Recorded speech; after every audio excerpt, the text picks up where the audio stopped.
ആശാവർക്കർമാരുടെ സമരത്തിന് ഇന്ന് 200 ദിവസം പിന്നിട്ടു.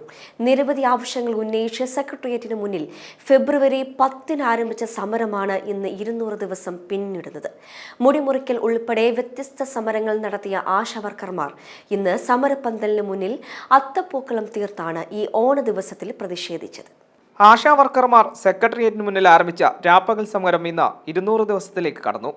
ഓണറേറിയം വർദ്ധിപ്പിക്കുക, വിരമിക്കൽ ആനുകൂല്യം നൽകുക തുടങ്ങിയ ആവശ്യങ്ങൾ ഉന്നയിച്ച് ഫെബ്രുവരി 10-നാണ് സമരം തുടങ്ങിയത്. 200 ദിവസം പിന്നിടുന്ന ഇന്ന് സമരപന്തലിന് മുന്നിൽ അത്തപ്പൂക്കളം തീർത്താണ് ആശാവർക്കർമാർ പ്രതിഷേധിച്ചത്.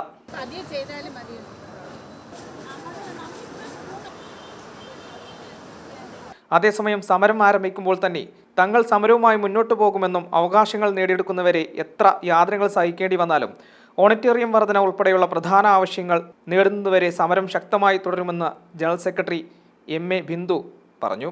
നമ്മൾ ഈ സമരം ഫെബ്രുവരി 10-നാണ് തുടങ്ങിയത്. ഏറ്റവും ന്യായമായ ഡിമാൻഡ് ഉന്നയിച്ചുകൊണ്ട്, ഏറ്റവും ബേസിക് ആയിട്ടുള്ള ഡിമാൻഡ് ഉന്നയിച്ചുകൊണ്ടാണ് നമ്മൾ ഈ സമരം ആരംഭിച്ചത്. ആരംഭിക്കുമ്പോൾ തന്നെ നമ്മൾ പ്രഖ്യാപിച്ചതാണ്, ഞങ്ങൾ ഈ സമരവുമായി തെരുവിലുണ്ടാകും, നമ്മുടെ ഡിമാൻഡ് നേടിയെടുക്കുന്നതുവരെ. ഇതിനോടകം നിരവധിയായ ഡിമാൻഡുകൾ നമുക്ക് നേടിയെടുക്കാൻ കഴിഞ്ഞു. ഇപ്പോൾ വേതനം എല്ലാ മാസവും കൃത്യമായി കിട്ടുന്നുണ്ട്.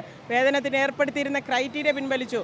62 വയസ്സിൽ പിരിച്ചുവിടാനുള്ള ഉത്തരവ് പിൻവലിച്ചു. കേന്ദ്ര ഗവൺമെൻറ് ഇൻസെൻറ്റീവും വിരമിക്കലാനുകൂല്യം പ്രഖ്യാപിച്ചു. ഇങ്ങനെ നിരവധിയായ നേട്ടങ്ങൾ ഉണ്ടാക്കിയെടുത്തു.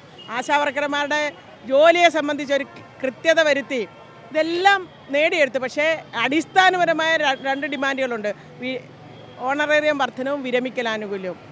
അത് സർക്കാർ പ്രഖ്യാപിച്ചാലേ നമ്മൾ സമരം അവസാനിപ്പിക്കത്തുള്ളൂ. എല്ലാവരും പൂക്കൾ കൊണ്ട് അത്തപ്പൂക്കളം ഒരുക്കിയപ്പോൾ ആശാവർക്കർമാരുടെ ജീവിതത്തിന് പ്രതീകമായി പട്ടിണി പൂക്കളമാണ് തീർത്തത്.